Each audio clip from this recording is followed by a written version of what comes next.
Evening all, back in the land of the living.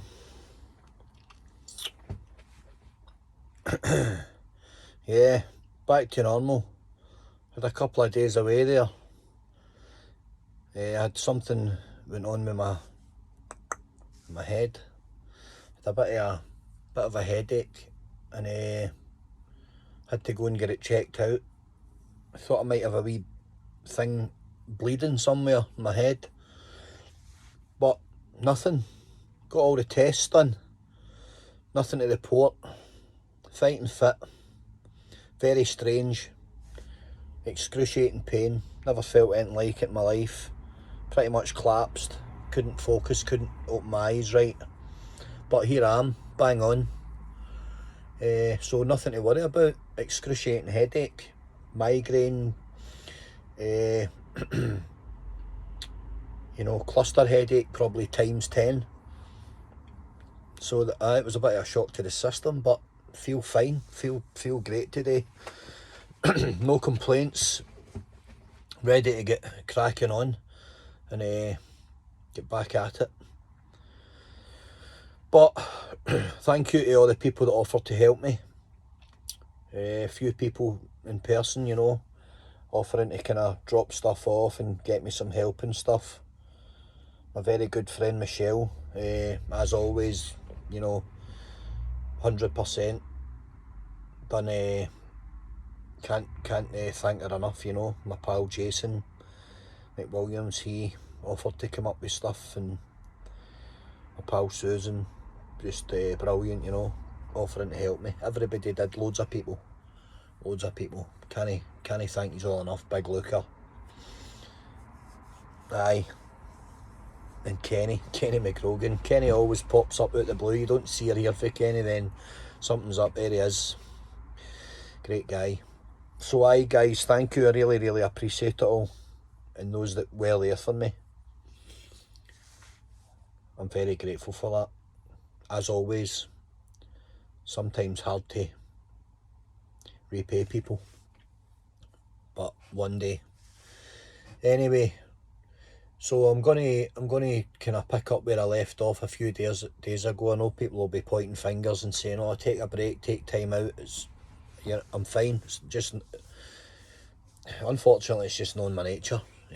I'm absolutely fine, and if I did have issues, I would. Being sensible and all that, I've not always been sensible with my own health. Been a bit reckless at times, but I would take advice. But there was nothing. They found nothing wrong with me.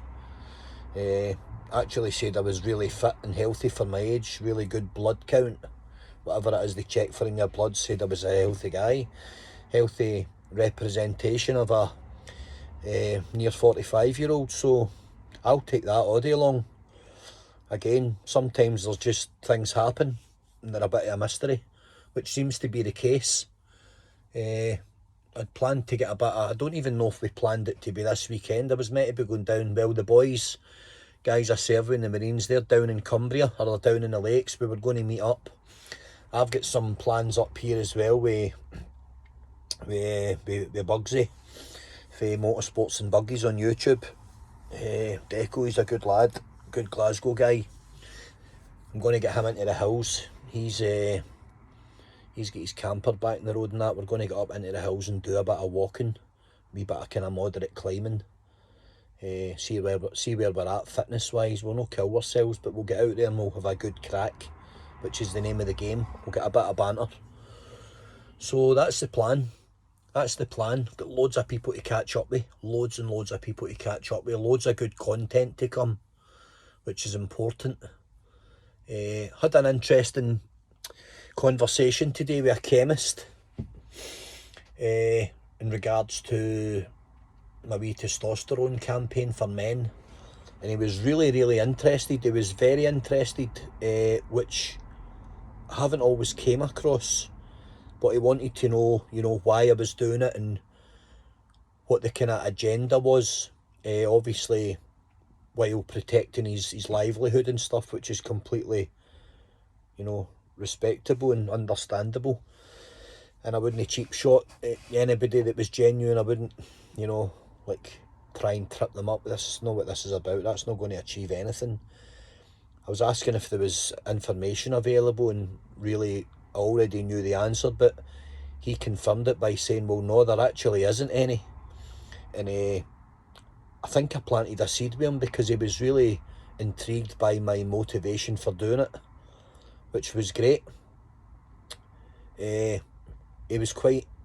seemed quite surprised by the scale of the numbers, and it wasn't something that he was aware of, not even acutely aware of it. He was like, well, you know, it was like me kind of just putting it on them. I was in asking how easy it was to sign up for male impotence drugs and stuff like that. You know, and you've got your wee private room where a lot of guys would go, but basically he said guys just don't ask. He went, it's still so taboo, and obviously there's the silliness, but there's the embarrassment factor and stuff like that. And I think he was quite intrigued by it all, because I said, well, you know, I'm in here to go through the paperwork and the process, and let's see where we're at. And, you know, would you ask guys, would you say, well, if you're all coming for that, what is the problem? Why do you all need that? Because if guys in their 20s and 30s are walking through the door, surely you would be asking questions if it was en masse. So, aye, the problem's huge, and he kind of, off the record, he kind of acknowledged that. You know, he was quite surprised by my drive towards exposing it, and he wanted to know the facts and the figures in regards to the links. You know, obviously this information is difficult to obtain, but when you get massive amounts of men all saying the same thing, that they believe that their testosterone levels are flat, and then they tell you the mitigating factors like poor diet quality of life, alcohol intake, consumption, narcotics, smoking, it's all factors that will subdue you, you know. They will subdue your overall well-being. Absolutely, they will, categorically. No one gets involved in all that shit and gets away scot-free. Just doesn't happen. It's going to have a profound effect in your performance and who you are as an individual. You don't need to be an athlete. You just want to be in reasonable fettle so that you can have a good quality of life and give a good account of yourself. And you can't do that if you're out the game, drunk 3-4 nights a week, living in pizzas and takeaways. How are you going to perform? You wouldn't put dishwater into a Ferrari, right? It's just not going to work. So you can't expect to put crap in there all the time, washed down with cider and cheap, vodka and cheap bevy and powder and everything else and dope, and then expect yourself to get up banging, fresh, firing on all 6 cylinders. It doesn't work like that. It's dead simple. You know, you have to fuel yourself correctly. So he was interested in the links, and I was quite pleased by that, because sometimes you hit brick walls, and that, you know, that's probably over 30 chemists now that I've ventured into off my own back, and I've gave them the spiel. Some of them just get deeply suspicious straight away. They think you're in there to film them or record them. I'm always very transparent, and I say I absolutely wouldn't do it. If I wanted to record you, I would ask your permission. If I wanted to film anything, I would do it visibly so you could see. I would make you aware what I was doing. When you ask them for paperwork, they've got nothing to offer you. No leaflets. There is nothing out there about male testosterone levels in this country. It's totally whitewashed. It's as if it's a non-existent problem.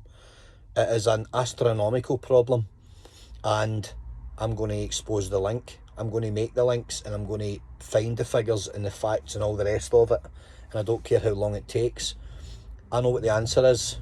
It ain't a quick fix for 100% of the population, but it is a pretty solid fix for a huge majority of men with low esteem and depression and all of these other factors. Fatigue, you know, testosterone is the get up and go drug. That's what we call it. It's, you know, women can get HRT, but men can't get TRT. Why not? It's because it's not widely known enough yet. Guys are still saying to me, guys in their 40s, saying, what are you talking about, Alex, when you're talking about testosterone? They don't know what I'm talking about. They don't even know the physiology of their own bodies. They don't even know what they're made of, which is insane. You should know exactly what your body's doing and what powers it in order to be the best version of yourself. It is so important, it's imperative that you know a little bit about yourself. You don't have to be a scientist, you don't have to be a biochemist or a doctor. You need to know a little bit about yourself. And again, I say it and I keep harping on, if you keep putting crap in, 3 or 4 days, just clean up your act.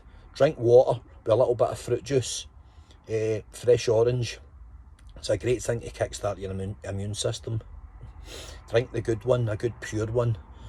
And just drink water for a few days. Cut out the iron brew and the coke. I like a wee fizzy drink now and again, but not all the time. And see how you feel. And have a sensible diet, 4 or 5 days, and tell me if you don't feel on fire on the 4th or the 5th day, because you'll feel lighter, less stodgy, you'll have nothing bulking you up. And if you eat clean, you'll be clean. I'm talking about in the toilet and everything else. Your whole system will clean up. What goes in, what comes out will be a lot more efficient, and you'll just fly. You'll fly, and it's a huge part of your day. Because if you're correctly fueled from the morning, and I don't mean a meal deal, a bag of crisps, a bottle of Coke and a pasty, or some, processed sausage roll, crap, right? These £3 meal deals, they're dog poo. Get a banana down you and a bowl of oats if you're going to do anything, and a gallon of water, and get on it, So, a black coffee, just give it a trial, guys, and see how you go on. But yeah, I've got a lot of work to catch up on. I've had a few days away. For people that are not in my personal Facebook, I had a wee thing with my head, and I was in hospital there, and I'm fine. I'm absolutely fine. So sorry if anybody was worried. It was a little bit nasty, and it was a little bit out the blue, because it's not like me. I don't suffer bad health.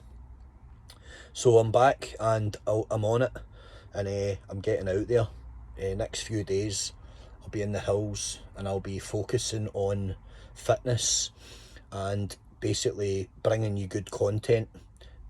I'm going to set up a weekly with someone. I'm going to get a live going on weekly after Big John, the success of Big John McGurk's. Big John's story's done the rounds now. It's been viewed thousands of times. I've had so much traction from it, and his story's so raw and real, and it appeals to everybody. Working class guy, grassroots guy. And he's sitting there basically living in the middle of a storm all these years, while people might be on the outside looking in thinking, oh, he's a big tough lump. But it just goes to show you, it doesn't matter. So Big John was the first. We're going to capitalise on that and make it worthwhile, and use him as the base. He's the first brick in the foundations, and we'll build from John, and that'll be a wee bit of John's legacy as well. So big shout out to John as well. I'm going to give him a buzz. It's been a week or two since I spoke to him. Really nice big guy. But yeah, guys, just bear with us, and we'll get the content sorted in the next few days. Wish everybody well. Have a good, safe weekend. Stay wealthy, stay healthy, and look after yourselves. Wish you all the best. Thanks for tuning in, and talk soon. Thank you.